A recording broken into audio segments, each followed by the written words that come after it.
All right. Good afternoon, everyone, from the 305. That's Miami. Hope you're all doing super well. And you have to excuse me that I'm not playing a song on this one when really I should. Let's think out loud here. There's a big connection between people and animals in this week's Torah portion. The Torah portion is tzav, which literally means not command, but to connect. All right? To connect to it's like a directive, but the reward of this directive, the schar mitzvah, is a mitzvah, which means you get this connection, you feel this connection. But it starts off, Tzavas Aaron v'smanav lemor Adam ki yakriv miken, that when a person will make an offering, not a sacrifice, but an offering, not a sacrifice, right? Mikem, from you, right? And then it says min habhema, from animals, etc., etc. And you find an amazing connection between this idea of people and animals in this week's Torah portion. Well, besides the fact that we know that a dog, the Hebrew word is kelev, which also means kalev, like the heart. People are so close to their pets, especially their dogs, because they give this unconditional love. They're always happy to see their owners, their tails wagging. That's the happy meter, ding, ding, ding, ding, ding. They give this unconditional love, and they arouse this love within us. Well, there's an amazing connection. First of all, the verse, as I mentioned, connects Adam ki yakriv mikem. Then it says Adam, man or humanity, and habhema, from the animal. So let's look at the number of verses in the Torah. A lot of people say it's Tzav, which is 96, right? Tzadi is 90 and Vav is 6, 96, Tzav. But if you count the number of psukim that are in this Torah portion, you get not 96, but 97. So, interesting.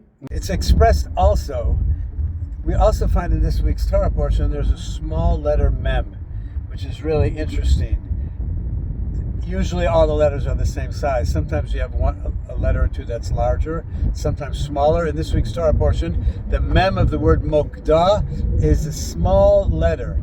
It's written about half the size of its usual size, as it's found all throughout the Torah, in which there are thousands of this Hebrew letter mem.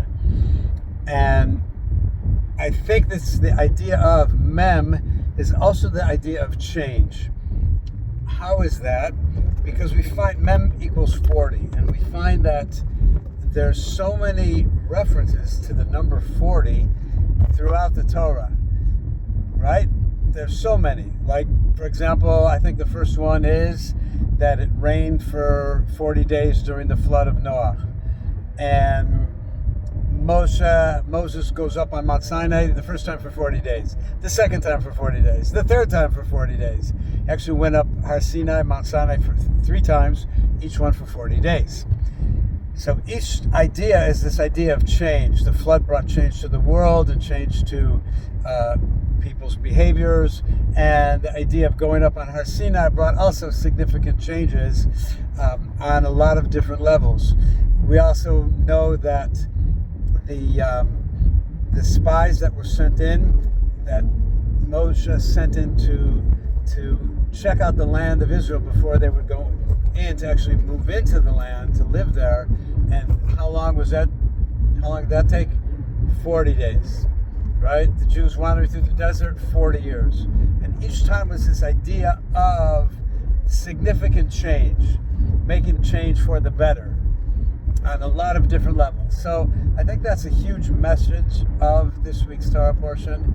And it's also reflective in another gematria, the Hebrew word for zman, which means time, is also 97. And the Hebrew word for yedu, and that you should know, not that I'm telling you should know, but it's a good idea to know. But the Hebrew word itself means yedu, and they knew or they should know. That is also 97. So it's the idea of reflecting and making some inward changes. And I think I mentioned this in my last little chit chat that we had, that one of the custodians of school, I wished him a good day, and he said to me, it's another beautiful day to become a better person. And that's what this Torah portion is all about. It wants us, Hashem wants us to change. The Torah is giving us this idea that we should change, and that's what time is all about. Time is not just to waste time. You know, people say, oh, if you have time to waste, time to kill, right? You try this computer game, that computer game. Time, you never get time back. Time is of the essence.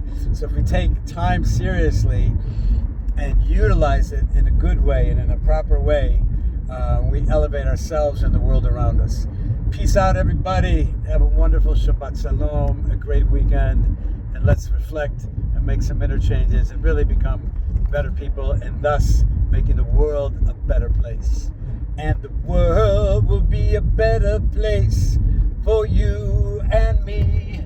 Just wait and see now, now, now. Yeah.